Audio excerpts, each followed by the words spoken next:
Hello বন্ধুরা, the teacher YouTube চ্যানেলে তোমাদের স্বাগত।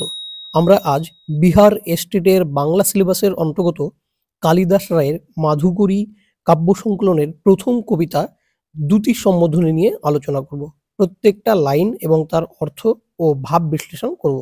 প্রথমেই তোমাদের যে তথ্যটা মনে রাখতে হবে সেটা হলো এই দ্যুতি সম্বোধনে পদটি এই কাব্য সংকলনের 6 সংখ্যক কবিতা এবং এটি লিখেছেন দ্বিজ চণ্ডীদাস।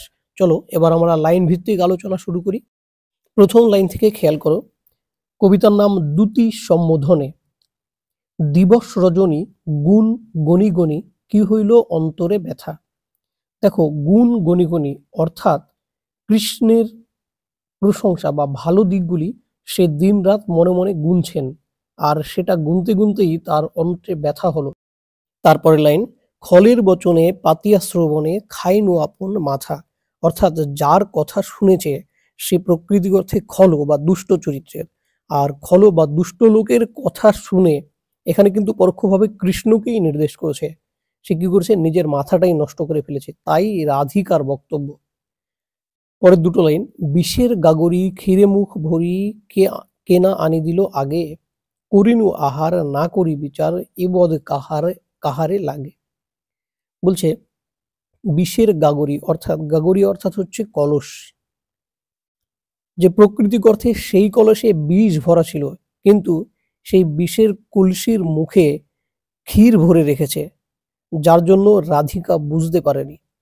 তারপরের লাইনটা দেখো, করিনু আহার না করি বিচার এবদ কাহারে লাগে।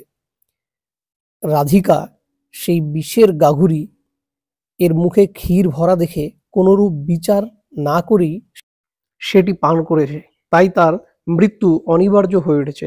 এরপরে খেয়াল করো, নির্লোভে মৃগী পিয়াসে ধাইতে ব্যাদ স্বর দিল বুকে। মৃগী অর্থাৎ হরিণ, যখন হরিণ পিপাসার্ত হয়ে জলের জন্য ছুটছে তখন বেদ মানে হচ্ছে যারা শিকার করে, হ্যাঁ তোমরা প্রত্যেকেই জানো, বেদ কি করছে, সে মৃগীর বুকে স্বর দিয়েছে বা তীর দিয়ে বিদ্ধ করে দিয়েছে। জলের সফরী আহার করিতে বড়শি লাগিল মুখে। জলের সফরী অর্থাৎ পুঁটি মাছ কি করছে, খাবার খেতে গিয়ে তার মুখে বড়শি লেগেছে। জলদ নেহারি পিয়াসে চাতকী চঞ্চু পসরল আসে। জলদ নেহারি অর্থাৎ মেঘ দেখে পিপাসার্ত হয়ে চাতকী যখন তার ঠোঁট বাড়িয়ে দেয়, বারিদ বারণ করল পবন কুলিশ মিলিল শেষে। বারিদ বারণ করল পবন অর্থাৎ মেঘকে যেন পবন বা বায়ু এসে বারণ করে দিয়েছে, আর জলের পরিবর্তে সে কেবলমাত্র বিদ্যুৎই পেয়েছে। পুলিশ অর্থাৎ বিদ্যুৎ বা বজ্র। হ্যাঁ, তারপর লাইন দেখো, ক্ষীর নাড়ু করি বিষে মাখাইয়া অবলা বালাকে দিল। যে ক্ষীর নাড়ু করি বিষে মাখাইয়া, ক্ষীরের নাড়ু বিষে মাখিয়ে অবলা বালাকে দিল। বালা অর্থাৎ এখানে রাধিকার কথাই বলা হয়েছে। এর আরো একটা অর্থ আছে, তোমরা মনে রাখবে, বালা শব্দের অর্থ হচ্ছে 16 বছর বয়সী কন্যা।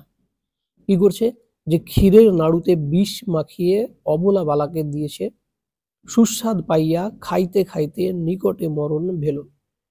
সুস্বাদ বশত সে খেতে খেতে তার মৃত্যু তার কাছেই চলে আসছে বা কাছে দেখা গেছে। ভেলো শব্দের অর্থ হচ্ছে দেখতে পাওয়া বা দেখা যাওয়া। লাখো হেম পায়া যতনে বাঁধিতে পড়ল অঘাত জলে, হেন অনুচিত করে পাপ বিধি দ্বিজ চণ্ডীদাস বলে। শ্রী রাধিকা চরম মূল্যবান জিনিস বা হেম বা সোনা পেয়ে যত্ন করে বাঁধতে গিয়ে সেটা অগাধ জলে পড়ে গেছে, আর বিধাতা এমন অনুচিত পাপ করেছে, সেটাই চণ্ডীদাস বলে। আজকের ভিডিও এই পর্যন্ত।